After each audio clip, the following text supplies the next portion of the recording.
যে মই এটা ভাবো যে যিটো ফিল্মটো সম্পূৰ্ণ এটা হৈছে প্ৰডাক্ট অফ দ্য ৱেষ্ট এই হেৰিটো ফিল্ম হেৰি শিল্পটো আৰু তাৰ ষ্ট্ৰাকচাৰটো সম্পূৰ্ণ ৱেষ্টাৰ্ণ মিউজিকৰ ওপৰত আধাৰিত আৰু যিহেতু সৌৰভ চলিহাই বহুত মানে চলচ্চিত্ৰ চাই পঢ়ি থকা অৱস্থাটো চাইছিলে গতিকে তেওঁ সেই ষ্ট্ৰাকচাৰটো সম্পৰ্কে তেওঁ সম্পূৰ্ণ অৱহিত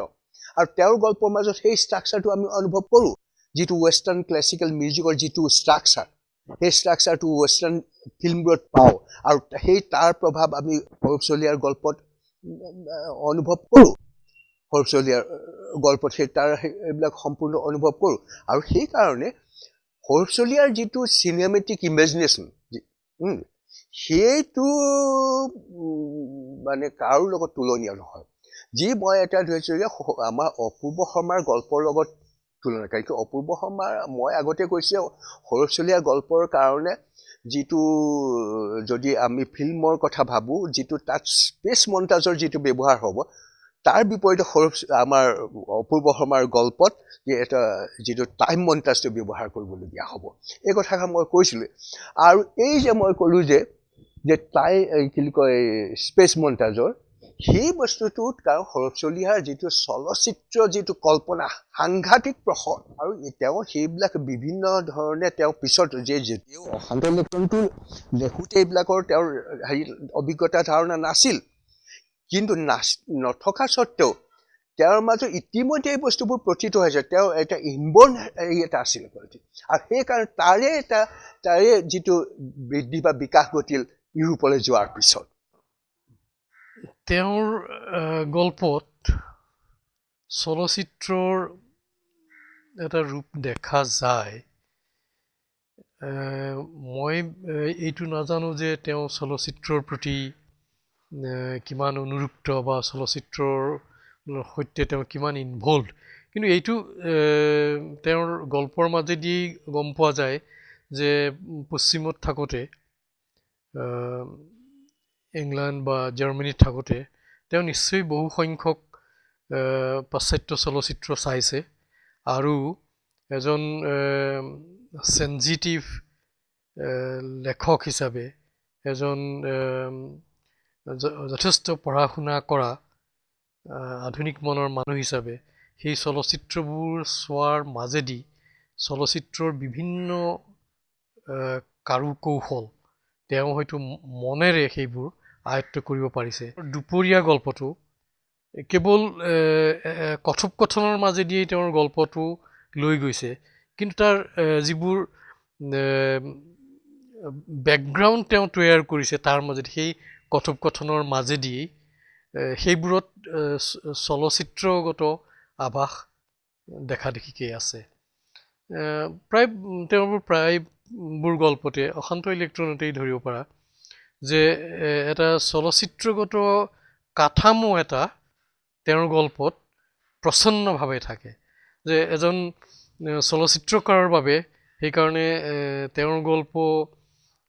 চিত্ৰনাট্য এখন তৈয়াৰ কৰা বৰ কঠিন নহ'ব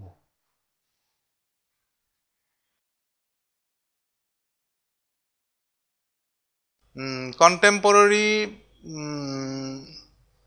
সেইখিনি সময় বা এতিয়াও কণ্টেম্পৰৰী হৈ আছে ভাল খবৰৰ যিটো কণ্টেণ্ট এতিয়াও কণ্টেম্পৰৰী হৈ আছে যে লিখকে ফাইনেলি এনেকুৱা এটা বাতৰি কাকতত এনেকুৱা এটা টুকুৰা বিচাৰি পালে যি টুকুৰাটোত কৈছে যে পুতেকে আত্মহত্যা কৰিছিল দেউতাকৰ অপকৰ্মৰ কাৰণে এই যিটো বাতৰি বা এই বাতৰিটো যিটো তাৎপৰ্য সি গভীৰভাৱে মোক স্পৰ্শ কৰিছিল আৰু যেতিয়া প্ৰকাশ পাইছিল এই লেখাটো তেতিয়াও মানুহক ৰাইজক পঢ়ুৱৈক ভীষণভাৱে আকৃষ্ট কৰিছিল আৰু সৌৰভ চলিহাই কৈছে মোক যে এইটো লেখালৈ তেওঁক বহুতে ফোন কৰিছে বা বহুতে পিছত লগ পায় বহু দিনলৈকে এই তাৰ অভিনৱত্ব ভাল খবৰ যদিও শুনাত পেছিমিষ্টিক যে এটা ল'ৰাই এটা সফল ডেকা ল'ৰা এটাই আত্মহত্যা কৰিছে পেছিমিষ্টিক কিন্তু সেই পেছিমিজমৰ মাজতো সেই প্ৰতিবাদৰ মাজতো যিটো যিটো পজিটিভ নোট আছে সেই নোটটোৱে মোকো আকৃষ্ট কৰিছিল সেই তেতিয়াও যেতিয়া ওলাইছিল প্ৰথমবাৰৰ কাৰণে তেতিয়াও আকৃষ্ট কৰিছিল আৰু যেতিয়া ছবিখন কৰি গৈছিলোঁ সেইটোৱে মোৰ বাৰে বাৰে সেই কথাটোৱে মোক চুম্বকৰ নিচিনা টানিছিল গতিকে 23টা মাহ ধৰি মই একেটা জাগতেই ৰৈ গৈছিলোঁ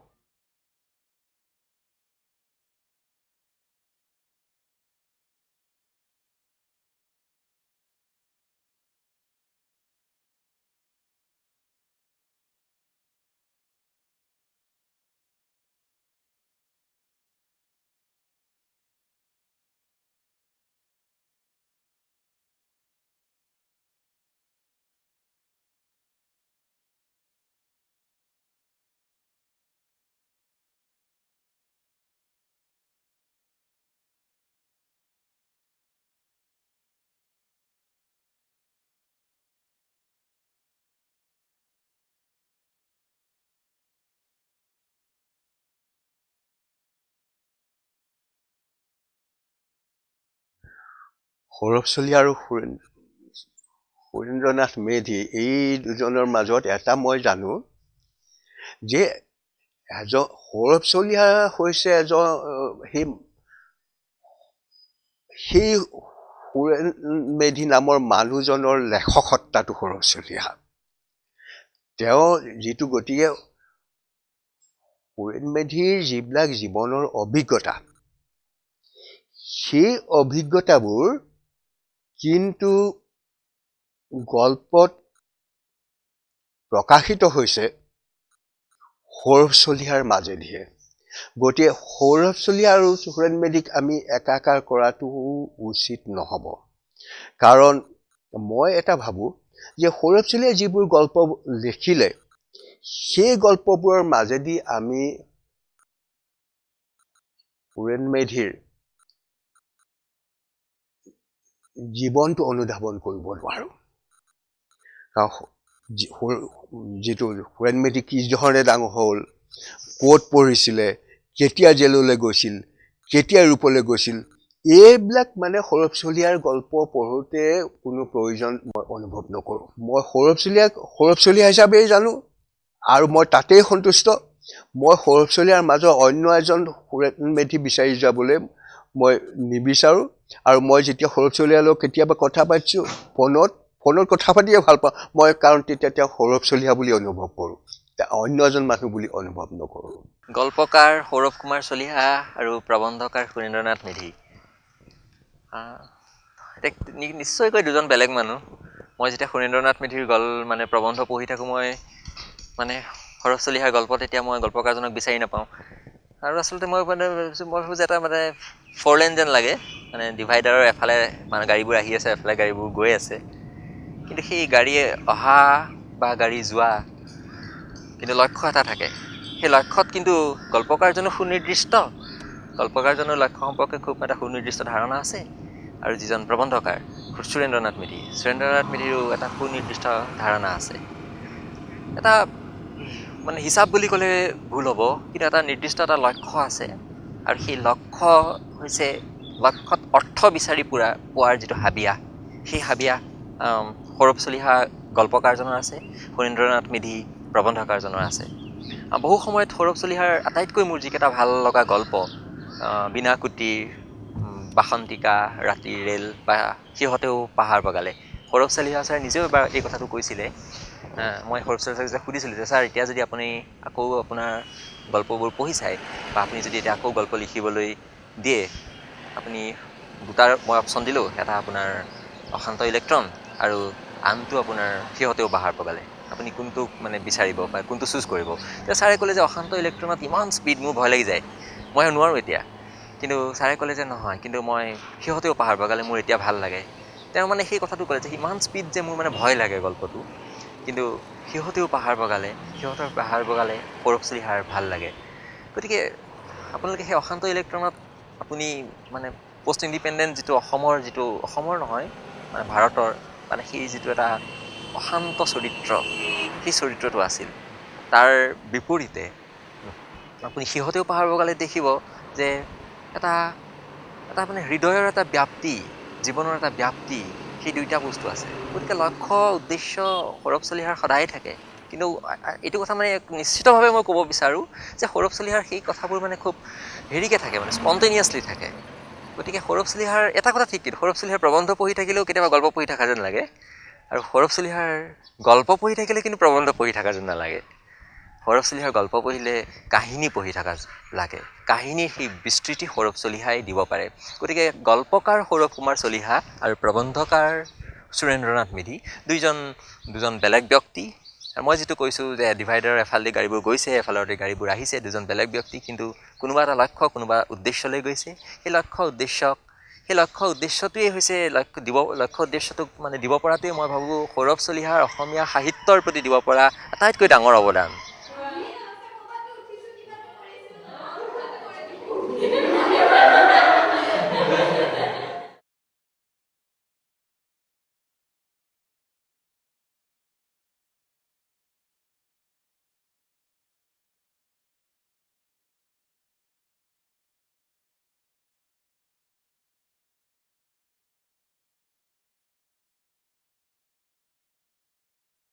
নহয়, সৌৰভ চলিহাৰ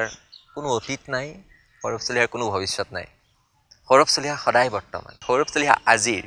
আৰু 2050 চনত যদি মই জীয়াই থাকোঁ তেতিয়াও চাগে মই এই কথাখিনিয়ে ক'ম যে সৌৰভ চলিহা আজিৰ। গতিকে সৌৰভ চলিহাৰ কোনো ভৱিষ্যত নাই। সৌৰভ চলিহা বৰ্তমানৰ এজন গল্পকাৰ।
Give us this day our daily bread,